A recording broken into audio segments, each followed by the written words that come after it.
Hi guys. We are here with The Nightmare Before Kissmas by Sara Raasch. This book, thank you, by the way, to everyone who voted for it, because I don't know if you're also reading this with us because, like me, you like Christmas, but you really prefer Halloween and you're still kind of mourning the fact that that's over. So this is the perfect mashup of if you want to get in the Christmas spirit, but you also still really wish that your bats and your pumpkins were out. So that is our spoiler-free blurb for this. I will say very quickly, I am very much enjoying this. So if you just tripped in here and you haven't read this, go back, read chapters 1 through 5, which is what we read, and then come back here because we're going to talk about all of it in detail. Sign off now. Elena is going to spoil something. Elena, what would you like to talk about in the first No, five I just wanted to chapters? confirm we were supposed to read through chapter 6, right? Because I definitely read through chapter 6. The first six chapters. I just wrote my note wrong. It's the first six chapters. Read the first six chapters, then come back here and talk to us about it. Elena, did you have something that you wanted to ruin in the You just first six? No, I Elena wants to ruin something. That's, I mean, am I wrong? Am I wrong? no, I was just making sure I hadn't read an extra chapter because you said 5 and I panicked, but then Jamie put up the 6. I was like, okay, so maybe I didn't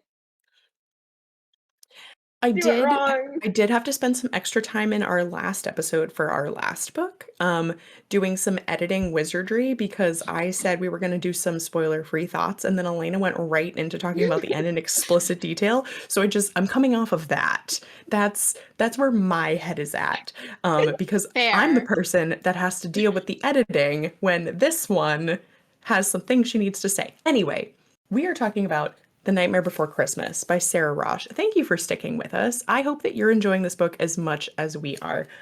I'm gonna dive right in. I think we need to just talk about Cole. He's our main character. How do we feel about him? Other than Elena has some thoughts about what he looks like on the cover, which are less than glowing. What do we feel about his character? Because I personally think that he is adorable. And I love following him and his journey to sort of like figure out how he can be himself but also like be a Christmas prince, which I'm really enjoying so far. What's up with his dad? Like, I He's just the can't figure worst. out what his dad is up to. I mean, Santa's evil, right? Like, I've never wished Santa ill before, but I genuinely don't think there's a redemption arc in my mind for this man. Is anyone still holding out for Papa Dearest to be a good guy at the end of this? I feel like he has to have a redemption arc, right? Because it's not giving a book where we murder him off. Like, it's not like he gets murdered off and Fair. then Cole becomes the new king and prince of Christmas. Hear me out. I wasn't thinking we murder Santa. This book definitely does not have that vibe.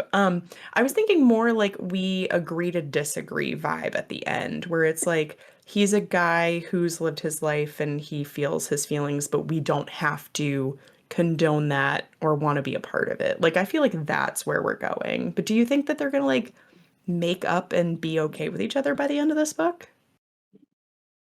I I think would there's a hope chance so. Yeah. Yeah. because Father Cole keeps Christmas. and Cole keeps like Yeah. thinking back, being like, he wasn't always this way. Like, I just want to like Hmm. see the person that like I remember from my childhood, which makes me think that like maybe they'll have some kind of reconciliation potentially. Yeah. Yeah, like Um, Um, he's always gonna be their dad, so I would hope he also becomes a better person. I hope that too.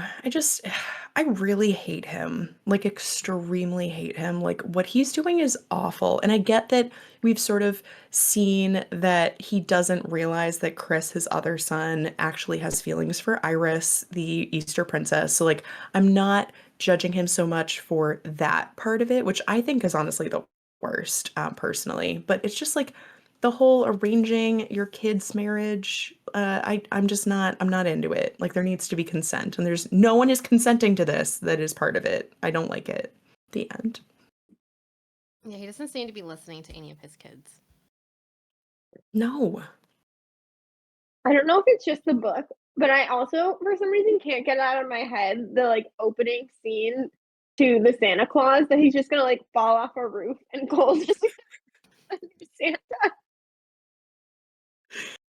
Yeah, there's no way that this ends with like dad just being dead, like from natural causes, right? Never say never. Like, I don't know. I just think the entire like Santa's Village thing is giving me the Santa's Village from the Santa Claus, where they're like, and there's this department and this funny machine that does something. Oh, it's very similar. And I don't hate that. Like I like the vibe. Like it's cute being in Christmas and I like the whole setup with like the different holidays are almost like different countries and like this other part of the world that like the real world doesn't know about. Like I think the whole thing is super cute. And I'm loving it. You mentioned like Nicholas becoming Santa if his dad were to fall off a roof.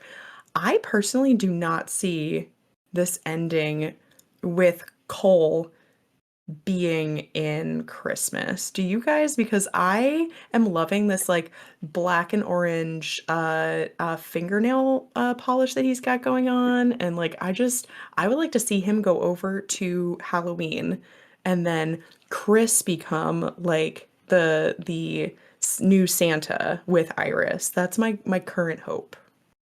Brooke, just say that you wish the plot of this book was happening in Halloween Land instead of in Christmas Land. I desperately wish that we were in Halloween Land, but I will wait to go there. Just like I wait for my enemies to become lovers, I will wait for everyone to realize that snow is overrated and we need to go be in the land of bats and spooky mist.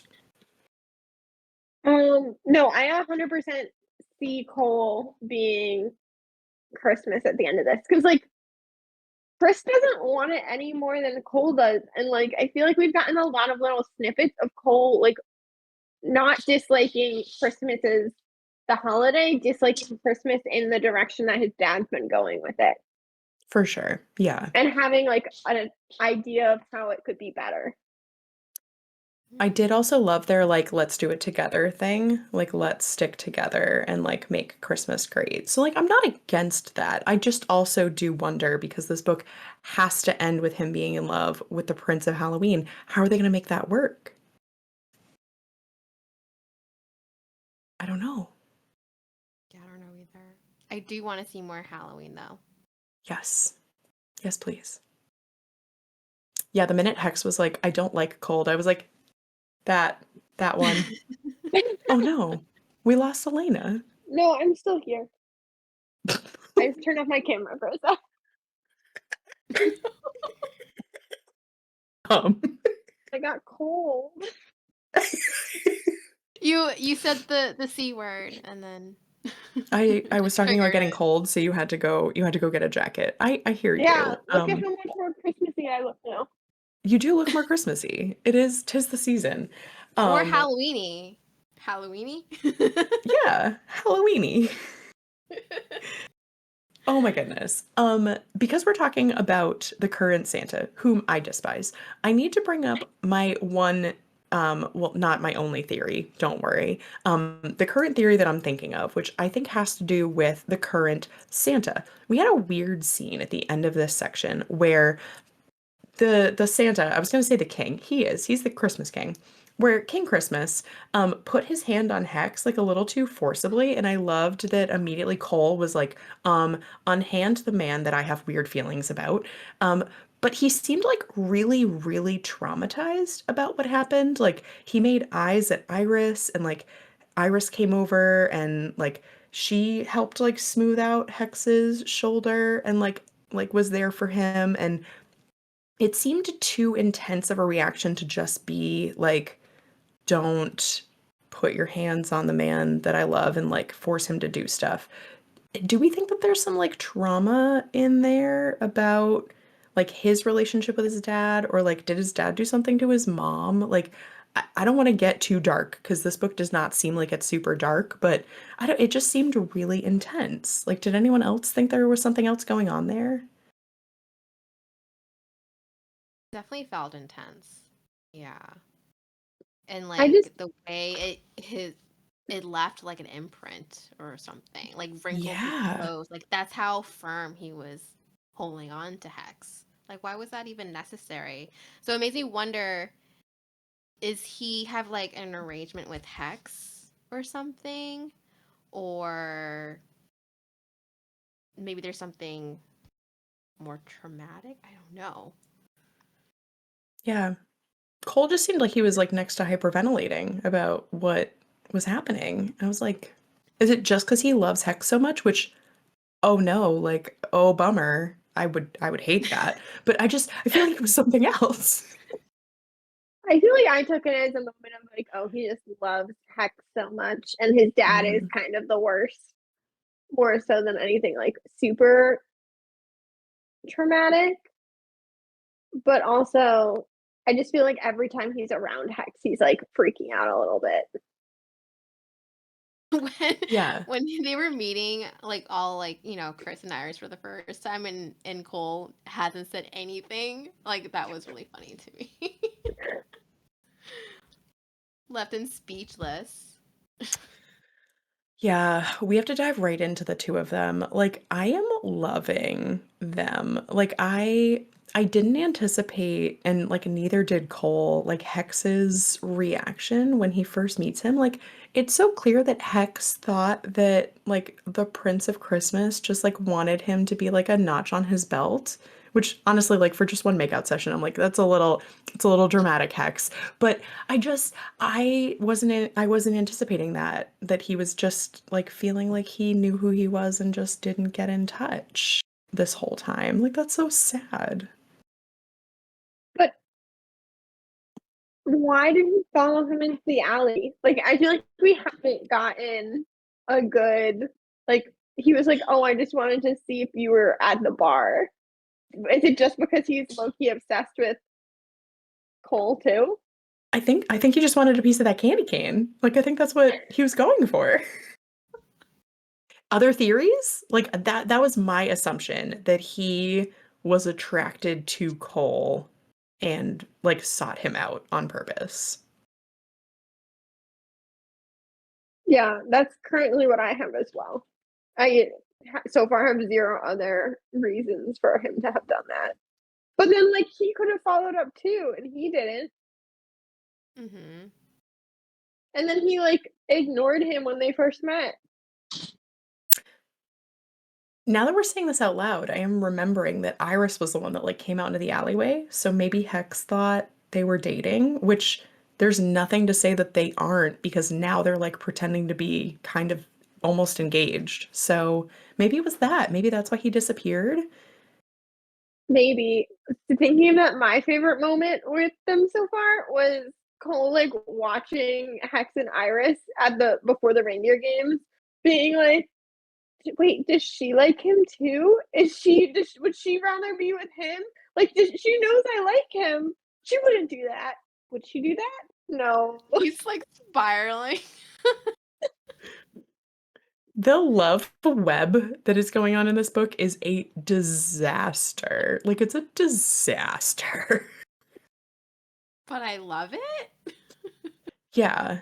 Well, I think it's because I'm not worried it's not going to unravel. Like, I think Yeah. I'm not worried about there being like this weird arranged marriage, even though like I still felt really gross when Cole and Iris were talking about like who they were going to hook up with while they were sham married. And I was like, oh, gross.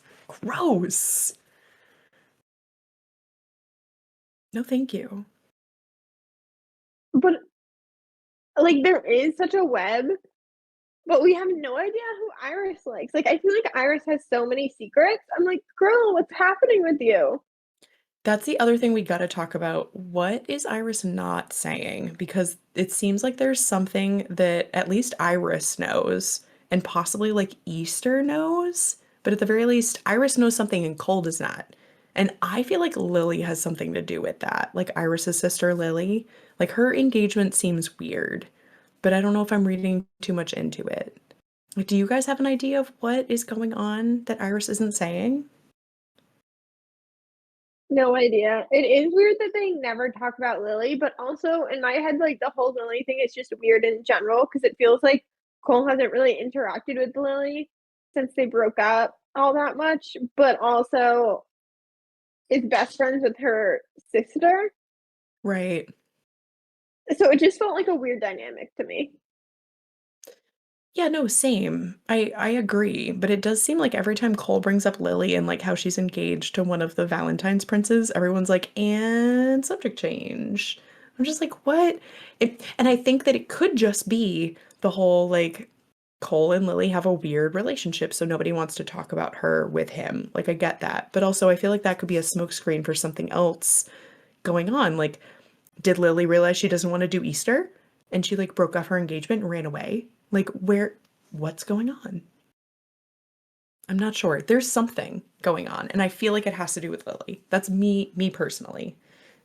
I think that is what's going on. I don't have another idea other than that, but I would like to know more about Iris. Like, what does Iris want? Like, we sort of started that conversation of, what do you want to do? And I don't love how much she wants to just help out Easter. Like, girl, there's got to be something else you want in life.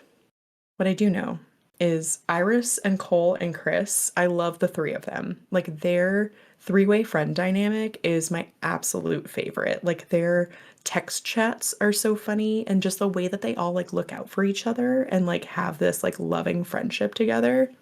I'm eating it up. And Iris at the end of this section when she was like, "Oh, you can ride with Cole," and then smirked and like Yeah. backed away. What a Yeah, good she's friend. totally wingmanning them. I love Or it. a good fiance, right? 'Cause they're in a fake Almost fiance? engagement. Yeah. Yeah. I do hope we get a sense of what Iris wants in the next section. And like I'm hoping it aligns with she gets to do what she wants, but also that she has a secret crush on Chris. Because I'm not getting secret crush on Chris.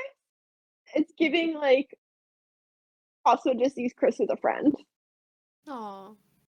I feel like it's either she like cognizantly does not have feelings for him or like her obliviousness will be like the he says he has feelings and she's like, "Oh my God, I never knew." And then like maybe book 2 is like them figuring out like their thing. But she does seem very oblivious to him for sure. Yeah, there was a moment Cole was talking to Iris, and she didn't want to talk about it, but I kind of wish that he asked her more or was there more as a friend. And he even said that like he wasn't a good friend or something. Like, am I a bad friend? And I'm like, yeah, you kind of are. But like they're building that, right? So like I'm Yeah. also hoping that in this second section they're going to have more like realistic conversations about like how do we see our future? Because clearly it's not together. Like we're not getting married. So what are we going to do? Mhm. Um, oh, that was like literally all of my notes. It's crazy how much less there is to talk about vis-a-vis plot points when it's just cute and fluffy and adorable. It really is. Like, this book is very cute, and I am enjoying not having to think like too hard about it, but at the same time, like, there is stuff going on in the background that I'm really enjoying, like, trying to figure out while I'm watching all of these cute scenes. And one thing that I do, like, we said that we want to see Halloween, but I want to know, like, what's Halloween's stance? Like, are they also trying to, like, grow Halloween out of, it sounds like, the US and Mexico? Or like what's going on with them? Like why are they signing Hex up for this weird Easter thing? Like are they as messed up as these other holiday families in, arranging marriages for their children or what's going on there? It seems like they care more about him than the other Yeah. parents seem to care because, like, there's that one moment where Hex and Cole are talking, and like, there's a clear extraction plan for Hex if he wanted it, which is more Yeah. than the other parents in this book are doing. Yeah, they were like, "Do you need us to get you out?" I mean, we all know Halloween's the best, so that makes sense. It's just I need to see it with my own eyes. What are both of your thoughts for the next section and into the rest of the book. They're gonna have a secret love, right? Like, they're gonna, like, just be like, "Oh, no, we made out. That was such an accident. Can't do that again," and then, like, make out in closets, right? Like, they have to just fall in love during this. I mean, yeah, I would love that. I think for sure they fall in love. Absolutely. I'm not sure if it's gonna land on the like we're hooking up and trying to make it so nobody knows, or if it's just like burning tension, like for almost the whole book, where they're just like, nope, nope, nope, we certainly can't do this. I don't know. I'm gonna lean towards my guess is they make out in closets and are like, "No one can know." I vote yes. It's my I personal like hope. whichever way this goes. I'm for it. It seems like all they need is a little push to just be like, Or a little mistletoe. To go to somewhere else? Maybe it's like a magic mistletoe. Things are magic here. Wasn't that cool though? How they use the mistletoe to like walk through doorways into other Oh, I places? forgot about that.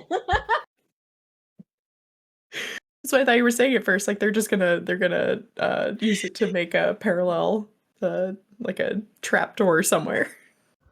Maybe. But I thought like in terms of, like kissing, like how mistletoe is usually Yeah. used. But no, I totally forgot that it's used for like traveling. Maybe there's So like cute. another Christmas or Halloween tradition. "Did we talk about the he initiated it moment? Another top tier moment?" Oh, we didn't. No, I we think we could talked talk about it about earlier. We did that off whole scene off camera. line by line. Another Like spiral. who else was screaming? Literally. I like couldn't breathe through that whole scene. I don't know. Maybe it's just because I'm also the Halloween love. I was just like the minute he walked into the room with a corset vest on, I was just like, stop. Stop right now. And It was out amazing. of the smoke from out of the, Out of like, this, billowing. oh my God. And I mean, like, we were talking about this a little bit before. I wasn't expecting the emotions. Like, I really thought he was going to come in and either also be surprised or just be like, yeah, we made out. And it was like kind of a mistake. And I thought they were going to have to build up to or was it a mistake? And then, like, it wasn't a mistake. I was not expecting him to be so hurt. Like, he's also been pining after him. When Cole was like, "Yeah, I've thought about it multiple times over the last year and a half," and he's like, "You've thought about me?" I was like, "Yes, he's thought about you." My God. He initiated it. He initiated it. He totally stalked him to his favorite bar and went into the alleyway and took advantage of him while he was drunk and made out with him. Amazing. So many red I flags. Don't care. do red flags in books count? They probably should. They probably should. You But probably no. should. But to answer your question, no, they don't. I can't wait to hear like what led up to that and how much Hex has been pining and like sad and angry with the whole situation with Cole and how excited he was to see him. Like knowing that and like if we are reading into it correctly, like our boy was looking the finest to come out of that spooky mess because he was like, this is what you missed out on. And I love that vibe. And Love now it. I'm gonna steal your best friend slash fiance in waiting. I just, yeah, I want to know what is the why? What is in that? Why is he doing it? Maybe Easter is secretly evil. Like that was the last line of the last chapter, which was funny, haha. But that can be my deep, deep rabbit hole theory. That's not really a theory. Easter is blackmailing Halloween. No, Wow. No, no. that's a If stretch. anything, I'm someone's joking. blackmailing Easter, and like that's why Paris is freaking out. Yeah. If anyone's blackmailing anyone, it's Christmas. Christmas is blackmailing people for sure. Um, I can't wait for the reindeer race and hopefully the two of them like hitting a pothole and they like go flying out of the sleigh and land on top of each other. I can't wait for sexy snowball fights. Like I'm looking forward to the Christmas stuff, but then I'm also hoping that part of it somehow is like a weird exchange program where they go to Halloween and then do fun Halloween things. I don't know if it like I read chapter 1 and it like they very clearly state it was June, and I said, "Oh, of course this makes sense because like there's the Halloween prince, they're gonna make out, then like Halloween comes first, so we're like gonna get to do Halloween stuff and then Christmas stuff, like timeline." And then the next chapter was like a year and a half later, and I went, "Well, okay, never mind, no Halloween stuff." Just kidding. Halloween all year round. Yeah. I guess we'll see. I'm so excited to keep reading this and see how freaking adorable it is. So come share all of your thoughts with us on the first 6 chapters. And then, of course, like usual, I did not double check what chapters we were reading for the next section. So I'm going to pull that up real fast to let you know. 7 through 7 to 14. 14. 7 to 14. So read through 14, come back here. We're going to talk about all of it, and we cannot wait to see where this is going. Thanks for joining us, guys. We'll talk to you later. Bye. Bye.